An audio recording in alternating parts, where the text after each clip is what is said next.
Channel of Vadodara. પાટણના એક ગોડાઉનમાં ગેરકાયદેસર રીતે જથ્થો સંગ્રહિત કરવામાં આવ્યો હતો લાલ ચંદનનો, જે પોલીસે ઝડપી પાડ્યો છે। વડોદરા શહેરમાં કેટલાય સમયથી ચંદનના ઝાડની ચોરી થતી હતી અને ચંદન ચોર ઝાડ કાપીને ફરાર થઈ જતા હતા।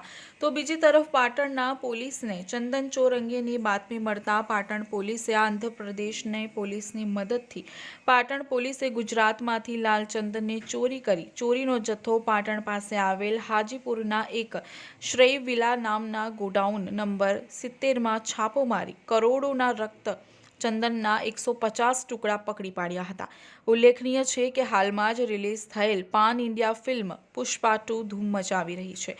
ફિલ્મમાં લાલ ચંદનની દાણચોરી પર આધારિત છે, જેમાં ફિલ્મનો હીરો કમ વિલન પુષ્પરાજ ઉર્ફે પુષ્પા દેશ જ નહીં વિદેશમાં પણ લાલ ચંદનની દાણચોરી કરે છે અને પોલીસને પડકાર ફેંકે છે।